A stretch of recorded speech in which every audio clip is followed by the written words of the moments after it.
क्या आपने कभी रात के आकाश में चमकते उन 7 तारों को देखकर सोचा है कि वे केवल तारे हैं या कोई गहरा रहस्य?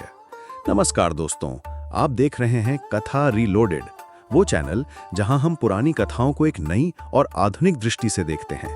आज हम सप्तर्षियों के इसी ब्रह्मांडीय रहस्य की गहराइयों में उतरेंगे और जानेंगे कि हमारे प्राचीन ग्रंथ और दुनिया भर की संस्कृतियां इस बारे में क्या कहती हैं। रात के अंधेरे कैनवस पर जब हम अपनी आंखें उठाते हैं तो अरबों तारे हमें देखते हुए महसूस होते हैं, अनगिनत, असीम, रहस्यमयी। लेकिन इन अनगिनत तारों के बीच एक तारों का समूह ऐसा है जिसे हम सब ने देखा है, जिसे हम सब पहचानते हैं। 7 तारों का एक प्रश्न चिन्ह जैसा आकार जो सदियों से नाविकों को रास्ता दिखाता आया है और कवियों को प्रेरणा देता आया है। हम इसे द बिग डिपर या अर्सा मेजर के नाम से जानते हैं। लेकिन भारत की भूमि पर जब हमारे पूर्वजों ने इन 7 तारों को देखा तो उन्हें केवल आग के गोले नहीं दिखाई दिए, उन्हें दिखाई दिए सप्तर्षि, 7 महान ऋषि, 7 दिव्य आत्माएं जो शाश्वत ज्ञान के प्रकाश स्तंभ हैं। लेकिन कहानी यहीं खत्म नहीं होती। जब हम भारत की सीमाओं से बाहर निकलकर समय और संस्कृतियों के महासागर में गोता लगाते हैं तो हम ये देखकर हैरान रह जाते हैं कि ये 7 का आंकड़ा और 7 महान ज्ञानियों की अवधारणा बार बार अलग अलग रूपों में हर महान सभ्यता में प्रकट होती है। तो फिर ये सप्तर्षि कौन हैं? क्या वे केवल आसमान में चमकते 7 तारे हैं, या वे सचमुच कोई ऐतिहासिक व्यक्ति थे, या फिर ये हमारी चेतना के भीतर छिपे हुए ज्ञान के 7 स्तरों का प्रतीक हैं? और सबसे बड़ा सवाल ये कि क्यों हमेशा 7 दिनों, 7 सुरों, 7 रंगों और 7 चक्रों की तरह? क्या ये 7 का आंकड़ा कोई ब्रह्मांडीय कोड है जिसे हमारे पूर्वजों ने समझ लिया था? कथा रीलोडेड की सबसे ज्ञानवर्धक और ब्रह्मांडीय यात्रा में हम सप्तर्षियों के इसी रहस्य से पर्दा उठाएंगे। हम भारत की पौराणिक कथाओं की गहराइयों में उतरकर इन 7 ऋषियों के जीवन और उनके ज्ञान को समझेंगे। हम दुनिया भर की प्राचीन सभ्यताओं, मेसोपोटामिया, मिस्र, ग्रीस की यात्रा करेंगे और देखेंगे कि वहां 7 ऋषियों की अवधारणा कैसे मौजूद थी। और अंत में हम इस प्राचीन ज्ञान को आज के आधुनिक विज्ञान, खगोल विज्ञान और मनोविज्ञान की कसौटी पर कसेंगे। हम ये जानने की कोशिश करेंगे कि ये ऋषि वास्तव में कौन है और हमारे जीवन में इनकी प्रासंगिकता क्या है। ये यात्रा आपको दिखाएगी कि वे 7 तारे जिन्हें आप हर रात देखते हैं, वे केवल दूर के सूर्य नहीं हैं, बल्कि वे आपके अपने भीतर छिपे हुए ज्ञान और क्षमता का एक नक्शा है। चलिए आकाश के इस प्रश्न चिन्ह का उत्तर खोजने की इस महायात्रा का आरंभ करते हैं। भारत की आध्यात्मिक परंपरा में सप्तऋषि कोई साधारण ऋषि नहीं है। वे प्रजापति हैं, यानी मानवता के आदि पूर्वज। वे गुरु हैं जिन्होंने दिव्य ज्ञान को पहली बार मनुष्यों तक पहुंचाया। और वे दृष्टा हैं, यानी उन्होंने वेदों के मंत्रों को बनाया नहीं, बल्कि अपनी गहरी समाधि की अवस्था में उन्हें देखा या सुना। वे ईश्वर और इंसान के बीच एक जीवंत सेतु की तरह हैं। एक बहुत ही रोचक बात यह है कि सप्तऋषियों के नाम हमेशा एक जैसे नहीं रहते। हमारे शास्त्र समय को विशाल चक्रों में मापते हैं, जिन्हें मनवंतर कहा जाता है। प्रत्येक मनवंतर में एक नए मनु के साथ 7 नए ऋषि इस पद को धारण करते हैं।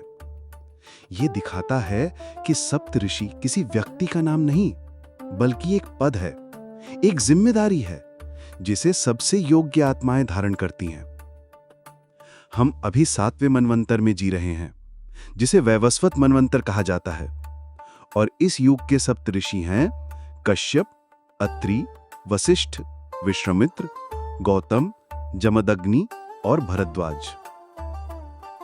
ये केवल नाम नहीं है, ये अपने आप में पूरी कहानियां हैं जो मानव स्वभाव, संघर्ष और दिव्यता के हर पहलू को दर्शाती हैं।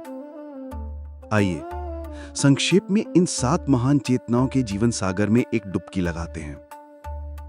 पहले हैं महर्षि वशिष्ठ। वे धर्म, परंपरा और स्थिरता के प्रतीक हैं। वे भगवान राम के कुलगुरु थे। उनकी कहानी हमें सिखाती है कि सच्चा ज्ञान उत्तेजना में नहीं, बल्कि शांत और स्थिर चित्त में रहता है। उनकी और विश्वामित्र की प्रतिद्वंदिता की कथा प्रसिद्ध है, जिसमें वे बार बार विश्वामित्र के क्रोध और अहंकार का सामना अपनी शांति और क्षमा से करते हैं। वशिष्ठ वो चट्टान है जो हर तूफान में अडिग रहती है। दूसरे हैं महर्षि विश्वामित्र। यदि वशिष्ठ स्थिरता हैं, तो विश्वामित्र प्रयत्न और असंभव को संभव करने की मानवीय इच्छा शक्ति के प्रतीक हैं। वे जन्म से एक क्षत्रिय राजा थे, लेकिन उन्होंने अपनी कठोर तपस्या के बल पर ब्रह्मर्षि का पद प्राप्त किया, जो उस समय लगभग असंभव माना जाता था।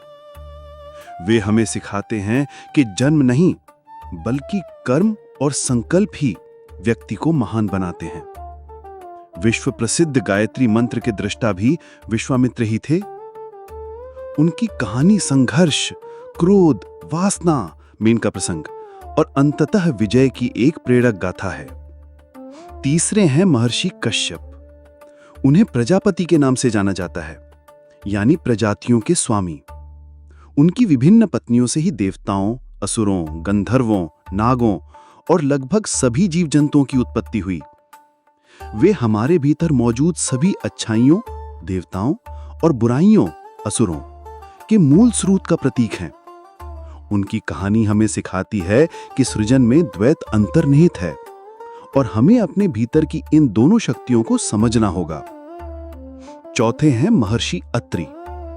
वे और उनकी पत्नी देवी अनुसुईया पवित्रता, निस्वार्थता और पतिव्रत धर्म के सर्वोच्च प्रतीक हैं।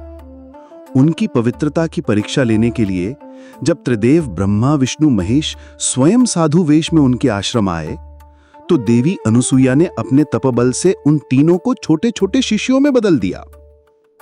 बाद में उन्हीं त्रिदेव के अंश से उन्हें एक पुत्र की प्राप्ति हुई, जिन्हें हम भगवान दत्तात्रेय के नाम से जानते हैं। अत्रि की कहानी हमें सिखाती है कि सच्ची शक्ति बाहरी आडंबर में नहीं, बल्कि आंतरिक पवित्रता और निस्वार्थ सेवा में निहित है। पांचवें हैं महर्षि जमदग्नि। वे अत्यंत तेजस्वी और क्रोधी स्वभाव के ऋषि थे और भगवान परशुराम के पिता थे। उनकी कहानी में एक बहुत ही कठोर और विचलित करने वाली घटना आती है, जब उन्होंने अपनी पत्नी रेणुका के मन में क्षणिक अपवित्र विचार आने पर अपने पुत्र परशुराम को उनकी गर्दन काटने का आदेश दे दिया था। ये कहानी हमें धर्म के अत्यंत जटिल और कभी-कभी क्रूर लगने वाले स्वरूप से परिचित कराती है। ये दिखाती है कि इंद्रियों पर नियंत्रण का मार्ग कितना कठिन और निर्मम हो सकता है। छठे हैं महर्षि गौतम। उनकी कहानी भी एक बहुत ही मार्मिक और गलतफहमी की कहानी है। ये अहिल्या की प्रसिद्ध कथा है, जिसमें देवराज इंद्र ने गौतम ऋषि का वेश धरकर अहिल्या के साथ छल किया। जब गौतम ऋषि ने यह देखा, तो क्रोध में आकर उन्होंने अपनी पत्नी को पत्थर बन जाने का श्राप दे दिया। बाद में भगवान राम के चरण स्पर्श से अहिल्या का उद्धार हुआ। ये कहानी हमें सिखाती है कि कैसे क्रोध और संदेह एक पल में सब कुछ नष्ट कर सकता है, और ये हमें क्षमा और मोचन का महत्व भी समझाती है। और सातवें हैं महर्षि भरद्वाज। वे ज्ञान, विज्ञान और अनुसंधान के प्रतीक हैं। वे आयुर्वेद के महान ज्ञाताओं में से एक थे और उन्होंने विमानिका शास्त्र जैसे ग्रंथों की रचना का श्रेय भी उन्हें दिया जाता है। वे महाभारत के गुरु द्रोणाचार्य के पिता थे। उनकी कहानी हमें सिखाती है कि आध्यात्मिकता का अर्थ केवल ध्यान और पूजा नहीं, बल्कि भौतिक विज्ञान, चिकित्सा और समाज के कल्याण के लिए निरंतर ज्ञान की खोज करना भी धर्म का ही एक अंग है। ये 7 ऋषि मानव चेतना के 7 अलग-अलग रंगों की तरह हैं। कोई शांत है तो कोई संघर्षशील, कोई सृजन करता है तो कोई विध्वंसक, कोई पवित्रता का प्रतीक है तो कोई ज्ञान विज्ञान का। वे मिलकर एक संपूर्ण मानव अनुभव का निर्माण करते हैं। वे हमें दिखाते हैं कि दिव्यता का कोई एक निश्चित रास्ता नहीं है। हर मार्ग यदि निष्ठा से चला जाए तो उसी परम सत्य तक पहुंचता है। लेकिन एक सवाल हमारे मन में अब भी कौंध रहा है, ये 7 ही क्यों हैं? 8, 10 या 5 क्यों नहीं? क्या इस 7 के आंकड़े में ही कोई रहस्य छिपा है?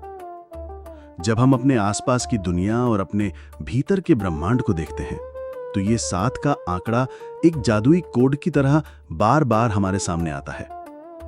सूर्य के प्रकाश में 7 रंग होते हैं, VIBGYOR। संगीत में 7 मूल स्वर होते हैं, स, रे, ग, म, प, ध, नी। हमारे सप्ताह में 7 दिन होते हैं। प्राचीन ज्योतिष शास्त्र में 7 मुख्य ग्रह सूर्य, चंद्र, मंगल, बुध, गुरु, शुक्र और शनि माने गए थे। हमारे शरीर में ऊर्जा के 7 मुख्य चक्र मूलाधार से सहस्त्रार तक हैं। पृथ्वी पर 7 महाद्वीप और 7 महासागर हैं।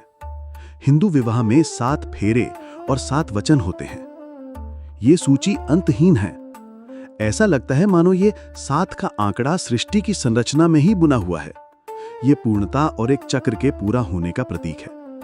शायद हमारे पूर्वज ये कहना चाहते थे कि ये 7 ऋषि मिलकर ज्ञान के उस संपूर्ण चक्र का निर्माण करते हैं जो मानव चेतना के विकास के लिए आवश्यक है।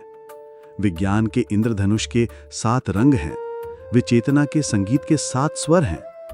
लेकिन सबसे आश्चर्यजनक बात तब होती है जब हम भारत की सीमाओं को लांघकर दुनिया की अन्य प्राचीन सभ्यताओं के दरवाजों पर दस्तक देते हैं। हमें यह देखकर हैरानी होती है कि इस 7 ऋषियों या 7 ज्ञानियों की अवधारणा वहां भी मौजूद थी, बस नाम और रूप अलग थे। आइए एक यात्रा पर चलते हैं। सबसे पहले हम चलते हैं दुनिया की सबसे पुरानी सभ्यताओं में से एक मेसोपोटामिया यानी सुमेर और बेबीलोन की भूमि पर। उनके ग्रंथों में अपकल्लू का वर्णन मिलता है। ये 7 महान अर्धदैवीय ज्ञानी थे जो महाप्रलय से पहले पृथ्वी पर रहते थे।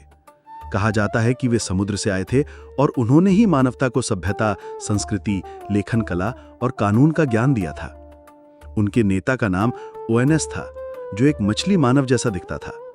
क्या आपको इसमें और भगवान विष्णु के मत्स्य अवतार और सप्तर्षियों द्वारा ज्ञान के संरक्षण की कहानी में कोई आश्चर्यजनक समानता नहीं दिखती?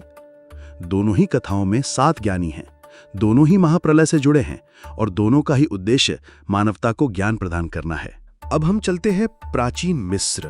यहाँ पर ज्ञान के देवता थॉथ के साथ अक्सर 7 अन्य देवताओं का उल्लेख मिलता है जो उनके सहायक के रूप में काम करते थे और सृष्टि के नियमों को लिखने में उनकी मदद करते थे। इसके अलावा मिस्र की पौराणिक कथाओं में 7 हथौर यानी 7 हैथॉर्स नामक देवियों का भी वर्णन है जो जन्म के समय बच्चे का भाग्य निर्धारित करती थी। यहाँ भी 7 का आंकड़ा ज्ञान और नियति से जुड़ा हुआ है। अब हम आते हैं प्राचीन ग्रीस। यहाँ पर 7 ऋषियों की अवधारणा सीधे तौर पर मौजूद है, लेकिन एक दिलचस्प मोड़ के साथ। ग्रीस के 7 ऋषि कोई पौराणिक या दैवी पात्र नहीं, बल्कि वास्तविक ऐतिहासिक व्यक्ति थे, जैसे सोलन, थेल्स और बायस। ये 6ठी शताब्दी ईसा पूर्व के महान राजनेता, दार्शनिक और कानून निर्माता थे। उन्होंने मानवता को आध्यात्मिक ज्ञान नहीं बल्कि व्यवहारिक, सामाजिक और राजनीतिक ज्ञान दिया। ये दिखाता है कि कैसे एक ही अवधारणा को अलग अलग संस्कृतियां अपने अपने तरीके से समझती हैं। भारत के लिए ऋषि आध्यात्मिक मार्गदर्शक थे, तो ग्रीस के लिए वे सामाजिक मार्गदर्शक थे। यदि हम चीन की ओर देखें तो वहां भी 3री शताब्दी में बांस के उपवन के 7 ज्ञानी का एक समूह प्रसिद्ध हुआ। ये भी वास्तविक ऐतिहासिक व्यक्ति थे, कवि, कलाकार और दार्शनिक जो सामाजिक और राजनीतिक उथल-पुथल से दूर प्रकृति की गोद में रहकर कला और दर्शन पर चर्चा करते थे। इब्राहिमी धर्मों में यानी यहूदी, ईसाई, इस्लाम में सीधे तौर पर 7 ऋषियों का उल्लेख नहीं है, लेकिन 7 का आंकड़ा यहाँ भी अत्यंत पवित्र है। सृष्टि का निर्माण 7 दिनों में हुआ, स्वर्ग के 7 स्तर हैं और 7 प्रधान देवदूत यानी आर्क एंजल्स हैं। यहाँ भी ये संख्या दिव्यता और पूर्णता से जुड़ी हुई है। ये वैश्विक गूंज हमें क्या बताती है? ये बताती है कि 7 ज्ञानियों की अवधारणा किसी एक संस्कृति की संपत्ति नहीं है। ये एक आर्केटाइप है, एक सार्वभौमिक प्रतीक जो मानव की सामूहिक चेतना में गहराई तक समाया हुआ है। हर सभ्यता ने ये महसूस किया है कि दिव्य ज्ञान कुछ विशेष माध्यमों से ही हम तक पहुंचता है और इन माध्यमों की संख्या अक्सर 7 रही है, जो पूर्णता और ब्रह्मांडीय सामंजस्य का प्रतीक है।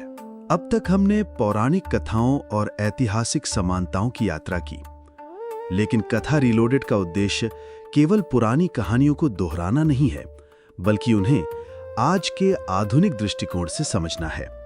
तो चलिए सप्तर्षियों के इस रहस्य पर विज्ञान, खगोल विज्ञान और मनोविज्ञान की रोशनी डालते हैं। पहला स्तर, खगोलीय यथार्थ। सप्तर्षियों का सबसे सीधा और वैज्ञानिक संबंध खगोल विज्ञान से है। वे 7 तारे जिन्हें हम हर रात देखते हैं वास्तविक हैं। वे हमसे खरबों किलोमीटर दूर स्थित विशाल सौर मंडल हैं। ये तारामंडल प्राचीन काल से ही दिशा निर्धारण के लिए अत्यंत महत्वपूर्ण रहा है। सप्तर्षि मंडल के पहले 2 तारे क्रतु और पुलह हमेशा ध्रुव तारे की ओर इशारा करते हैं। ध्रुव तारा वो तारा है जो हमेशा उत्तर दिशा में स्थिर रहता है। ये भी एक गहरा प्रतीक है। सप्तर्षि यानी ज्ञान हमें हमेशा ध्रुव यानी स्थिर या शाश्वत सत्य की ओर ही निर्देशित करते हैं। वे हमें जीवन के भटकाव में सही दिशा दिखाते हैं। ये कोई कल्पना नहीं है, ये एक खगोलीय तथ्य है। दूसरा स्तर मनोवैज्ञानिक प्रतीक आर्केटाइप। जैसा कि हमने पहले उल्लेख किया, महान मनोवैज्ञानिक कार्ल गुस्ताव जुंग के अनुसार सप्तर्षि हमारे भीतर के ज्ञानी वृद्ध पुरुष वाइज ओल्ड मैन के आर्केटाइप का प्रतिनिधित्व करते हैं। ये एक सार्वभौमिक प्रतीक है जो हर इंसान के मन में मौजूद होता है। एक आंतरिक मार्गदर्शक, एक गुरु, एक विवेक की आवाज। वशिष्ठ हमारे भीतर की परंपरा और अनुशासन की आवाज हो सकते हैं। विश्वामित्र हमारी महत्वाकांक्षा और कुछ भी कर गुजरने की इच्छा शक्ति हो सकती है। कश्यप हमारी सृजनशीलता का प्रतीक हो सकते हैं। अत्रि हमारी निस्वार्थता और पवित्रता का प्रतीक हो सकते हैं। जब हम इन ऋषियों की कहानियां सुनते हैं तो हम वास्तव में अपने ही व्यक्तित्व के विभिन्न पहलुओं को समझ रहे होते हैं। उनकी लड़ाइयां हमारी अपनी आंतरिक लड़ाइयां हैं और उनकी विजय हमारी अपनी क्षमता का प्रतीक है। तीसरा और सबसे गहरा स्तर चेतना के रिसीवर। अब हम उस बिंदु पर आते हैं जहां विज्ञान और अध्यात्म एक दूसरे से हाथ मिलाते हुए प्रतीत होते हैं। भारतीय परंपरा में ऋषि वे नहीं थे जो ज्ञान बनाते थे, वे थे जो ज्ञान को ग्रहण करते थे। उन्हें दृष्टा कहा जाता है, यानी देखने वाला। उन्होंने वेदों के मंत्रों को अपनी गहरी समाधि की अवस्था में देखा या सुना। यह कैसे संभव है? इसे समझने के लिए एक आधुनिक उपमा का उपयोग करें। Cosmic internet. कल्पना कीजिए कि ब्रह्मांड में एक विशाल अदृश्य सूचना का नेटवर्क है जिसमें सृष्टि का सारा ज्ञान संग्रहित है। हम सब इस नेटवर्क से जुड़े हुए हैं, लेकिन हमारा रिसीवर यानी हमारा मन इतना शोरगुल और विक्षरणों से भरा है कि हम उस सिग्नल को पकड़ ही नहीं पाते। एक ऋषि वह होता है जो योग और ध्यान के माध्यम से अपने मन रूपी रिसीवर को पूरी तरह से शांत, स्थिर और संवेदनशील बना लेता है। वो अपने मन के शोर को शून्य कर देता है और उसी परम मौन की अवस्था में उसका रिसीवर उस ब्रह्मांडीय सिग्नल को पकड़ने लगता है। वेदों का ज्ञान उसी कॉस्मिक डाउनलोड का परिणाम है। सप्तर्षि वे 7 मास्टर रिसीवर हैं जिन्होंने मानवता के लिए ज्ञान के मुख्य चैनलों को खोला। वे हमें सिखाते हैं कि सच्चा ज्ञान किताबें पढ़ने या तर्क वितर्क करने से नहीं आता। सच्चा ज्ञान तब आता है जब हम अपने मन को शांत करके उस गहरे स्रोत से जुड़ जाते हैं जो हमारे भीतर ही मौजूद है। आज जिसे हम अंतर्ज्ञान यानी इंट्यूशन, रचनात्मक प्रेरणा यानी क्रिएटिव इंस्पिरेशन या एपिफेनी कहते हैं, वो शायद उसी ब्रह्मांडीय डाउनलोड का एक छोटा सा अंश है। चौथा स्तर, क्या ये हमारे डीएनए में है? ये एक और भी अधिक साहसिक और परिकल्पनात्मक विचार है। सप्तर्षि प्रजापति हैं, यानी हमारे आदि पूर्वज। क्या ये संभव है कि उनकी कहानियां, उनका ज्ञान हमारी आनुवांशिक स्मृति का हिस्सा हो?